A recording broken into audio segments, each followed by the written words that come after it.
Subscribe करंतु एबे हम चैनल को आउ प्रेस करंतु बेल आइकन को जहा द्वारा लेटेस्ट वीडियो नोटिफिकेशन आपण मानकु सर्वप्रथमे मिली जिवो। नमस्कार बंधुगण, ओम नमः शिवाय। बंधुगण, आजिर वीडियो रे आमे आपण मानकु कहिबु तृतीय सप्ताह अर्थात 15 रु 21 तारिख पर्यंत समय आपणकर किपरि कटिबो, केउ प्रकारर ए सप्ताह को आपण प्लानिंग करिवे, ए सप्ताह आपणकर किपरि कटिबो, विशेष भाବରେ जदि कहबा केउ सब जिनिस रे आपणकु फायदा मिलिबो, केउ सब जिनिस रे आपणकु सावधानता अवलंबन करबाकू पड़िबो, आपणक लव लाइफ, कैरियर, बिजनेस, व्यापार ए सप्ताह रे किपरि रहिबो, ता सहित प्रतिटी दिन को आपण किपरि कटेइबे, स्वास्थ्यर महत्वपूर्ण इनफॉरमेशन मध्ये आमे वीडियो रे आपण मानकु देबु। आ वीडियो शेष रे आमे आपण मानकु किछि उपाय विषय मध्ये कहबो, जहा द्वारा आपण ए सप्ताह को आहुरी अधिक भलो आ महत्वपूर्ण भरा साब्यस्त करि परिबे। आगो को वीडियो आरंभ करबा पूर्वरु हमर आपणकु रिक्वेस्ट, जदि आपण हमर ए चैनल रे नुआ आछंती चैनल को सब्सक्राइब करंतु, सांगरे नोटिफिकेशन रो बेल को मध्ये ऑन करंतु, जहा द्वारा समय समय देश नुआ नुआ वीडियो रो नोटिफिकेशन आपणक पाखरे पहुंची जिवो। आसंतु जानिबा किपरि रहइबो आपणक पई तृतीय सप्ताह अर्थात 15 रु 21 तारिख पर्यंत समय। जदि सबुठारु प्रथमे आमे आपणको कहबु कि ए सप्ताह रे आपणक पई कोन सतरे पॉजिटिव रहिबा पई जाउछि। जदि विशेष भाବରେ कहबा फ्रेंड्स, ए दिन रे कोनोसी राजनीति लोकंक सहित आपणकर साक्षात हेबो, आ ए सप्ताह रे आपणक लोकप्रियता बढ़िबो। ता सहित जन संपर्ककर दायरा मध्ये आपण विस्तार करिवे। संतानक तरफरु तांकर कैरियर को नै कि सप्ताह रे कोनोसी शुभ समाचार मध्ये मिली पारे। आपणकर सिद्धांतवादी दृष्टिकोण समाज एवं धार्मिक स्थल रे आपणको विशेष भाବରେ सम्मानजनक उपाधि मध्ये प्रदान करिवो। एहा सहित धार्मिक एवं आध्यात्मिक गतिविधि रे आपणकर विशेष भाବରେ महत्वपूर्ण योगदान रहिबो। प्रॉपर्टी संबंधित कोनोसी अटकी थिबा कार्य पूरा हेबार मध्ये संभावना बनुछि। ता सहित ए दिनर समय रे आपणको बहुत भलो स्थिति रहिबो। ता सहित जदि कहिबा भाग्य एवं संतान संबंधित कार्य रे मध्ये सुविधा आपणको प्राप्त होई जिवो। आपणकर विवेक एवं आदर्शवादी स्वभाव विशेष भाବରେ आपणको पई महत्वपूर्ण उपलब्धि नै कि आसीबो। ता सहित ग्रहर स्थिति ए दिन रे आपणक पई काफी संतोषजनक रहिबो। जो लोक माने आपणक खिलाफ रे थिले से लोक माने विशेष भाବରେ आपणक पक्ष रे रहिबे, आ संबंध रे मध्ये आपणकर काफी सुधारता देखिबाकू मिलिबो। सबु कार्य ए सप्ताह रे आपणकर शांतिपूर्ण भाବରେ संपन्न हेबार नजर आसीबो। ता सहित भावुकता कारणरू वैवाहिक दृष्टिकोण आपणक काम रे सहायक प्रदान करिवो। ए दिन रे आपणकर सकारात्मक आ संतुलित भावना आपणको आगको बढ़िबा एवं निजर कार्य को सुचारू रूप रे संपन्न करिबारे मध्ये बहुत सहाय्य सहयोग प्रदान करिवो। घरे कोनोसी धार्मिक उत्सवर मध्ये विशेष भाବରେ ए दिन रे योजना बनिबो। आपण पुणी थरे निजे निजकु ताजा विशेष भाବରେ अनुभव करिवे। एहा सहित जदि कहबा अटकी थिबा पेमेंट मध्ये मिलिबा कारणरू विशेष भाବରେ आर्थिक स्थिति रे आपणकर काफी टाइम पर्यंत सुधार आसीबो, जहा द्वारा आपणको काफी खुशी मिलिबो एवं आपणक मन बहुत ही प्रसन्न रहिबो। आसंतु जानिबा ए दिन रे आपणक पई कोन नेगेटिव रहिबो। कोनोसी भी प्रकारर उधारी ठारू ए सप्ताह रे आपण दूरी रुहंतु। धन लेण देण संबंधित कार्य करिबा ठारू आपण छलना बा धोकार मध्ये शिकार होई पारंती। कोनोसी भी काम करिबारे अधिक भाबी चिंती कि निजर टाइम को लगांतु नाही।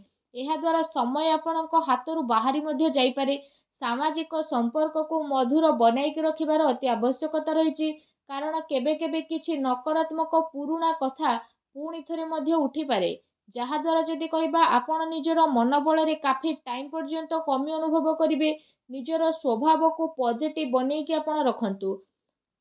ए कथार मध्ये आपणको ध्यान देबार आवश्यकता रहिछि कि आपणकर सरल स्वभावर किछि लोक माने भूल फायदा मध्ये उठाई पारंती, जहा द्वारा विशेष भाବରେ आपणक मनर स्थिति किछि विचलित मध्ये होई पारे। अन्यर कथा को सुलझेइबारे आपणकर केते सारा महत्वपूर्ण कार्य मध्ये अटकी पारे। कोनोसी प्रकारर जदि कहा सहित वादा करिसेंती तो ताको पूरा करंतु, नचेत समाज रे आपणकर इमेज बिगिड़ी पारे। आ किछि लाभदायक मौका मध्ये आपणक हातरू बाहर जिबार विशेष संभावना बनुछि। एहा सहित जदि कहिबा देखा देखी प्रक्रिया रु आपण दूरी के रुहंतु। ए समय रे धन संबंधित किछि नुकसानदायक स्थिति मध्ये हेबो, जहा द्वारा जदि कहबा कोनोसी भी प्रकारर निवेश को आपण ए समय रे बाहर करि दियंतु। संपत्ति संबंधित विवादीय मामला रे ଧ୍ୟାନ ରଖନ୍ତୁ କି ଭାଇଙ୍କ ସହିତ ସମ୍ବନ୍ଧ ଆପଣଙ୍କର ଖରାପ ନ ହେଉ। ପିଲାଙ୍କର ଗତିବିଧିରେ ଧ୍ୟାନ ରଖିବାର ଅତି ଆବଶ୍ୟକତା ରହିଛି। ତାଙ୍କର କୌଣସି ଭୁଲ ଆଦତ ବା ସଙ୍ଗତି ଆପଣଙ୍କୁ ପ୍ରୋବ୍ଲେମରେ ପକାଇପାରେ। ସେସବୁକୁ ସକାରାତ୍ମକ କାର୍ଯ୍ୟରେ ଆପଣ ନ୍ୟସ୍ତ କରିବା ଅତି ଆବଶ୍ୟକ ରହିଛି, ଯାହା ତାଙ୍କର ଭବିଷ୍ୟତ ପାଇଁ କାଫି ଲାଭଦାୟକ ସିଦ୍ଧ ହେବ। ଆସନ୍ତୁ ଜାଣିବା ଏ ଦିନରେ ଆପଣଙ୍କର ଲଭ୍ ଲାଇଫ୍ କିପରି ରହିବ। ଘରର ମାହୋଲ ଅନୁଶାସିତ ଏବଂ ଖୁସିଭରା ମଧ୍ୟ ରହିବ। ପ୍ରେମ ସମ୍ବନ୍ଧରେ ମର୍ଯ୍ୟାଦା ବନେଇ ରଖିବାର ଆବଶ୍ୟକତା ରହିଛି। ଆପଣ ଆପଣଙ୍କର ସମସ୍ୟାକୁ ସୁଲଝେଇବାରେ ନିଜର ଜୀବନସାଥୀ ଆଉ ପିଲାଙ୍କର ପୁରା ସହଯୋଗ ମିଳିବ, ଯାହାଦ୍ୱାରା ଆପଣଙ୍କର ଆତ୍ମବିଶ୍ୱାସ ମଧ୍ୟ କାଫି ଭଲ ବନିକି ରହିବ। ଅତି ସମ୍ପର୍କୀୟ ଲୋକଙ୍କ ସହିତ ମେଳ ମେଳାପ ଏବଂ ବୁଲାବୁଲିର ଏ ସପ୍ତାହରେ ଆପଣଙ୍କର ଛୋଟ ମୋଟ ପ୍ରୋଗ୍ରାମ ବନିପାରେ, ଯାହାଦ୍ୱାରା ଘର ପରିବାରର ବାତାବରଣ ଆପଣଙ୍କର ଖୁସିଭରା ଆଉ ସୁଖଦପୂର୍ଣ୍ଣ ରହିବ। ଆସନ୍ତୁ ଜାଣିବା ଏ ସପ୍ତାହରେ ବିଶେଷ ଭାବରେ ଆପଣଙ୍କ ବ୍ୟବସାୟ କ୍ୟାରିୟର କିପରି ରହିବ। ଯଦି କହିବା କାର୍ଯ୍ୟସ୍ଥଳରେ ନିଆଯାଇଥିବା ଠୋସ୍ ନିର୍ଣ୍ଣୟ ଆପଣଙ୍କ ପାଇଁ ବହୁତ ଭଲ ରହିବ ଆଉ ସଫଳତା ମଧ୍ୟ ଆପଣଙ୍କୁ ଅବଶ୍ୟ ମିଳିବ। ଏ ଦିନରେ ମାର୍କେଟିଂ ତଥା ପେମେଣ୍ଟ କଲେକ୍ଟ କରିବା ଯେଭଳି କାର୍ଯ୍ୟରେ ଆପଣ ଆପଣଙ୍କ ଟାଇମକୁ ସ୍ପେଣ୍ଡ କରିବେ, ସେୟାର ଏବଂ ରିସ୍କ ପ୍ରଭୃତି କାର୍ଯ୍ୟରେ ବିଶେଷ ଭାବରେ ଦୂରେଇକି ରୁହନ୍ତୁ। ଆପଣଙ୍କ ସହ ଛଳନା କିମ୍ବା ଧୋକାଧଡ଼ି ମଧ୍ୟ ହୋଇପାରେ। ଚାକିରିରେ କୌଣସି ପ୍ରକାରର ସ୍ଥାନ ପରିବର୍ତ୍ତନ ବିଶେଷ ଭାବରେ ଆପଣଙ୍କ ପାଇଁ ଯୋଗ ବନୁଛି। କାର୍ଯ୍ୟସ୍ଥଳରେ କୌଣସି ପଡ଼ୋଶୀଙ୍କ ଦ୍ୱାରା ଲଢ଼େଇ ଝଗଡ଼ା ଯେପରିର ସ୍ଥିତି ମଧ୍ୟ ବନିବ। କିଛି କାନୁନି ବା ନିବେଶ ସମ୍ବନ୍ଧିତ ବିଶେଷ ଭାବରେ ଜଟିଳ କାମର ଆପଣଙ୍କୁ ସାମ୍ନା ମଧ୍ୟ କରିବା ପାଇଁ ପଡ଼ିବ। ବ୍ୟବସାୟିକ କାର୍ଯ୍ୟ ପ୍ରଣାଳୀରେ ପରିବର୍ତ୍ତନ ଆଣିବା ଆପଣଙ୍କ ପାଇଁ ଅତି ଆବଶ୍ୟକ ରହିଛି, ଯାହା ପାଇଁ ଆହୁରି ଅଧିକ ବେହତରିନ ପରିଣାମ ଆପଣଙ୍କୁ ହାସିଲ ମଧ୍ୟ ହେବ। ତା ସହିତ ବ୍ୟବସାୟିକ ପ୍ରତିଷ୍ଠାନରେ ଅନୁଭବୀ ଆଉ ପରିବାରର ବରିଷ୍ଠ ଲୋକଙ୍କର ଅନୁମତି ଏବଂ ସହମତି ଦ୍ୱାରା କାର୍ଯ୍ୟ କରିବା ଦ୍ୱାରା ଆପଣଙ୍କର କାଫି ସମସ୍ୟା ବହୁତ ଆସାନୀରେ ସୁଲଝି ମଧ୍ୟ ଯିବ।